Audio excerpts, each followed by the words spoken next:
In this video, I want to take a look at where UConn is at after their Big East tournament win. We will touch on a few things. First of all, I make a formal apology to Paige Beckers as well. Did they finally have a good injury? Is there such a thing? And did they just have that?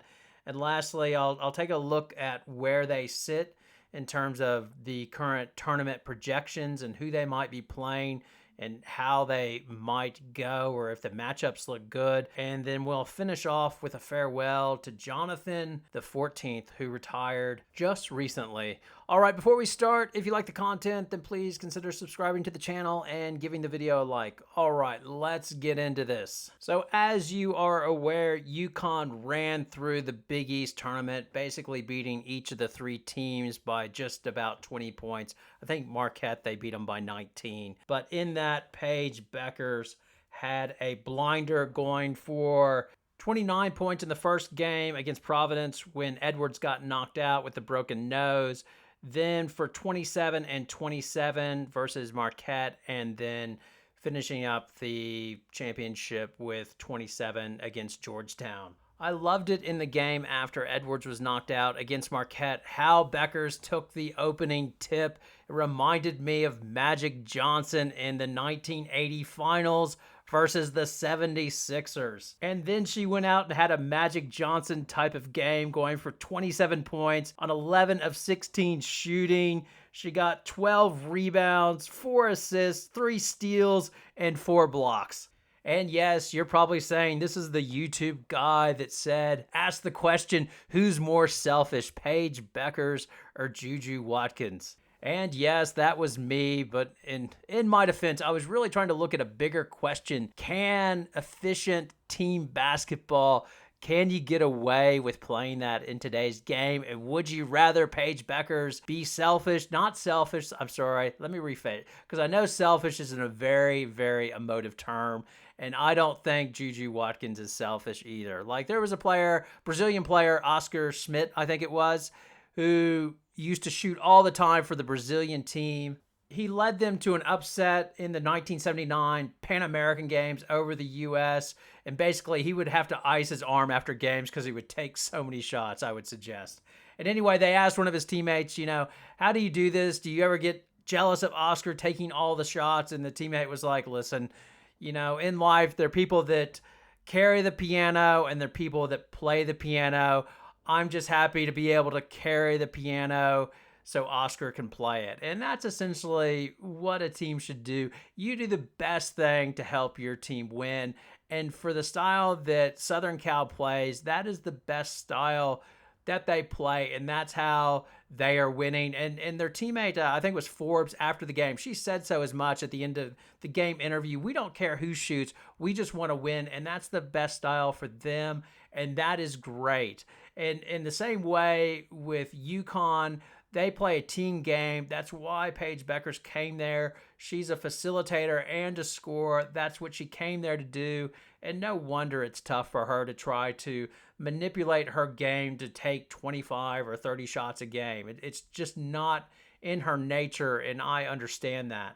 And to be honest, why would you want to change that? What was I saying? My favorite player of all time is Magic Johnson. Like, I was a Magic Johnson guy versus a Jordan guy because Magic Johnson got his teammates involved. I saw him in an interview. I make a great pass. It makes me happy. It makes my teammate happy that scores. I was like, yeah, this is the guy. And it was great because once Jordan came along, he was great and everything else. But everybody, when you play rec games and stuff like that, everybody wanted to shoot after Jordan because they all wanted to score like Mike, where Bird and Magic, they made it cool to pass, and I think it was actually better for basketball. So really, for me to crush Paige Beckers on being too efficient is ridiculous. So all I can do is go Jerry Orbach and say, when I'm wrong, I say I'm wrong. Now, in terms of the injury to Aaliyah Edwards, no injury is a good injury, but if you were going to have an injury, this is the best one you could have because it's not to her legs or anything like that. Broken nose is very uncomfortable, and it's a no fun injury. Anybody that's had one can tell you that.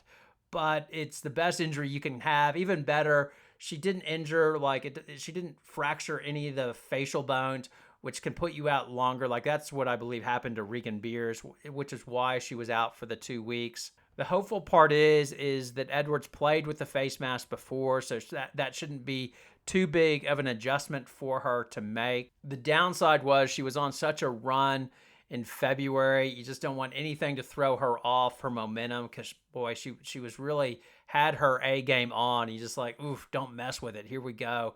But unfortunately, it did happen. The one good thing to come of it, and nothing comes good for injuries. I'm not saying it was good that she got injured, but it forced Gino to give Ice Brady lots and lots and lots of minutes. She played 40 and 40 against Marquette, and Georgetown against Marquette, she went, I believe it was 3 of 8 for 10 points, 5 rebounds, 2 assists, 1 steal, and only 1 turnover. And then again against Georgetown, 13 points, 8 rebounds, 1 assist, 2 steals, 2 blocks, and 2 turnovers. And I think that was good for her, as she didn't have to look over her shoulder. She just played, basically. You can make mistakes and not worry about it. She looks more comfortable.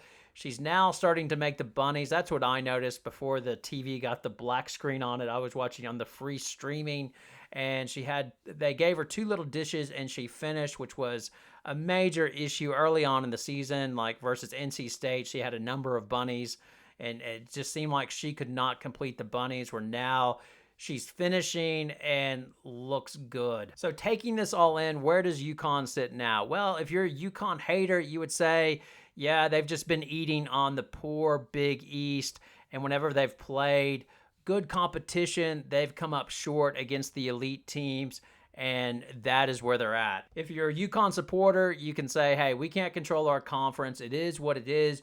We scheduled hard non-conference. We took our beatings early. Now we've gelled, and let's go take our shot in the tournament. I think that would be a good way of looking at it. Regardless of what happens in the tournament, I think this season will be the successful failure if they get knocked out early, as you have 3 freshmen that you can, and Cadence looks good as well, but with KK and Shade and Ice Brady, they all look promising. They're showing you promise. Cadence showed you some early promise as well, and she's had some moments too.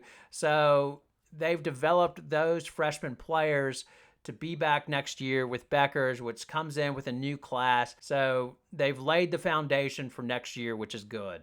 In terms of this year and how far they go, I think it really depends on their matchups they get, which brackets they're in. Right now, Charlie Cream showing that they're a 3 seed in the Albany 2 regional, and in their bracket they would have the number 1 seed would be Iowa. UCLA would be somebody they'd have to look out for because of the matchup, but those would be their 2 toughest tests. And overall, I like those matchups. Like something about UCLA and Corey Close. I think UConn would like the rematch there and would have potential to do something on that one. And then the Iowa matchup would be fun.